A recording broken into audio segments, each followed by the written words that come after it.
eu fui pra feira, né, em 2014, eu fui pra primeira feira, e eu me apaixonei nisso, assim, meu pai tava doentinho, eu não tinha me separado totalmente, né, tava naquela fase de... Transição.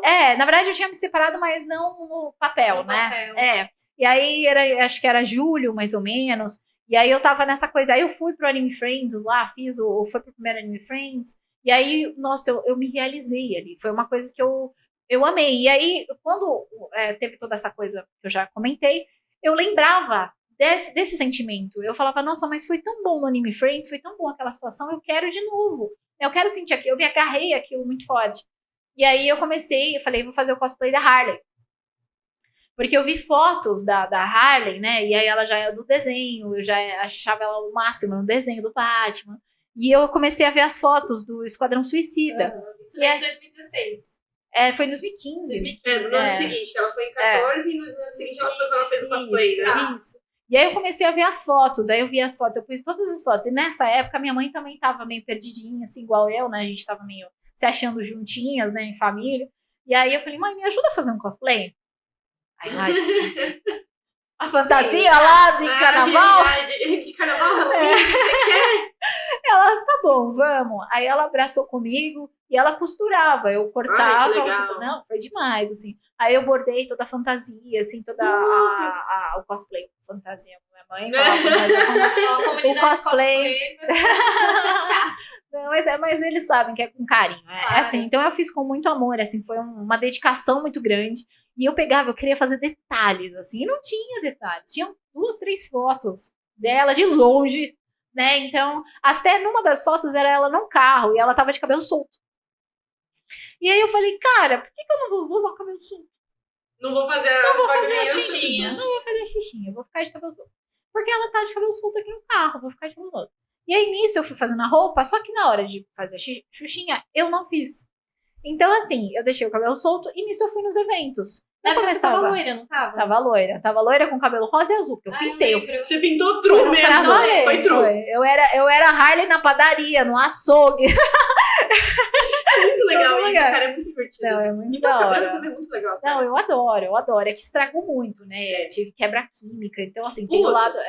Então tem o lado ruim dessa situação, mas assim, tem o lado bom que pra mim foi perfeito, assim, eu conquistei muita coisa nessa fase, e como eu tava me agarrando de uma forma muito intensa, foi tudo intenso, então eu saí no G1, né, como cosplayer, uma das melhores cosplayers da feira, eu saí como na capa do G1, minha mãe, filha, você tá na capa do site, isso é uma coisa muito na Globo.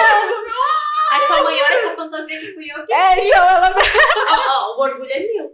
Então era bem isso. Então, assim, foi uma coisa muito gostosa, assim. Aí eu saí no Legião dos Heróis. Eu tenho que agradecer muito o pessoal do Legião dos Heróis, porque eles vieram falar comigo. E eu lembro até hoje, eles vieram, Cris, a gente pode postar o seu cosplay? A gente pode fazer uma entrevista com você? E eu me arrepiei inteira. Eu falei, meu Deus do céu, Legião dos Heróis. Eu seguia, acompanho até hoje.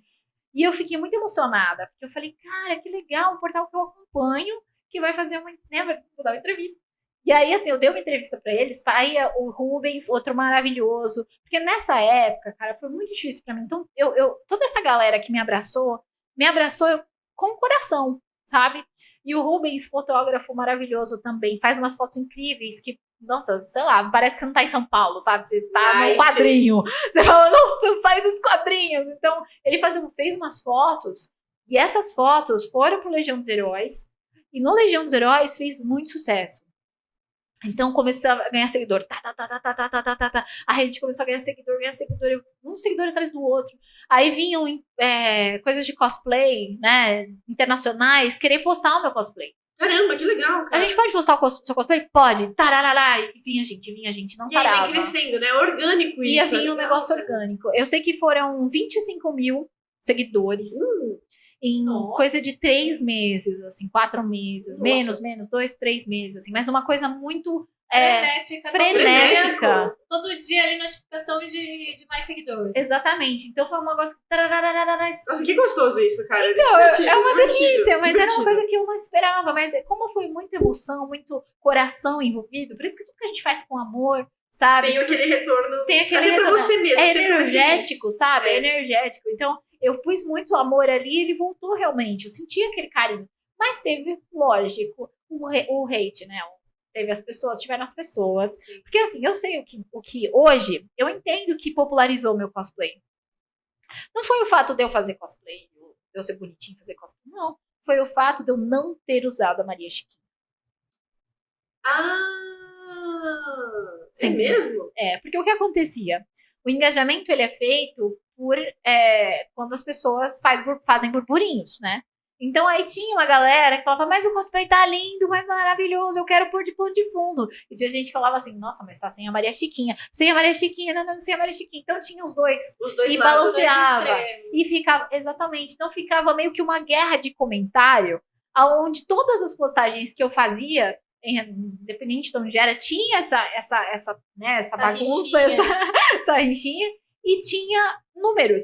Então tinha muito alcance, porque a pessoa mandava pra fulano, pra ciclano, então compartilhava muito. E no final tava certo o cabelo solto, porque aparecia no filme, né? Então, exato, pra mim era o que eu queria. Mas a galera, tipo, desacreditava, tipo, só tá querendo aparecer, porque fez o cosplay errado. Então, tinha essa galera falava dessa forma, tinha gente que falava querendo me ofender, tinha gente que falava, do nada nasceu uma cosplayer, então, enfim. Todo mundo tem essa coisa meio tóxica, né? Não tem jeito. Exatamente. A galera custa aceitar o sucesso dos outros. Não, né? e é muito engraçado, porque eu não fiz pra ninguém, eu fiz pra mim. Exato, você falou da sua vida, era o que a gente tava falando antes. Exatamente, né? Eu queria ficar feliz.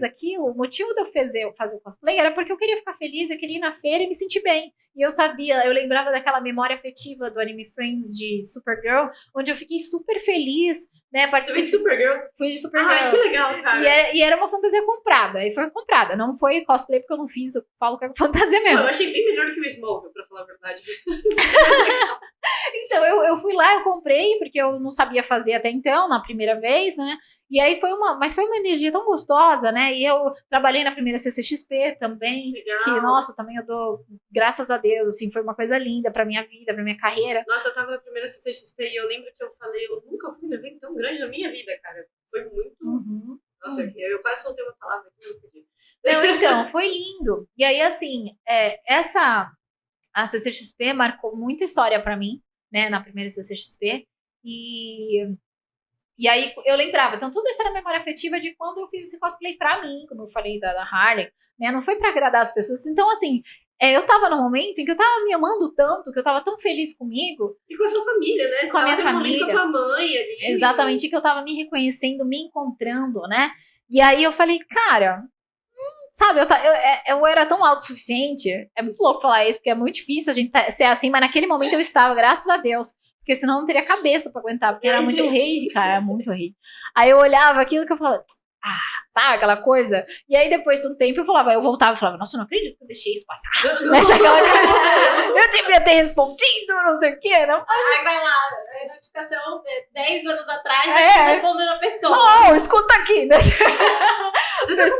galera vem que do nada, assim, nem vê as datas das coisas, começa a comentar que nem doido. Então, mas aí e nisso foi quando eu comecei. Então, assim, foi muito intenso.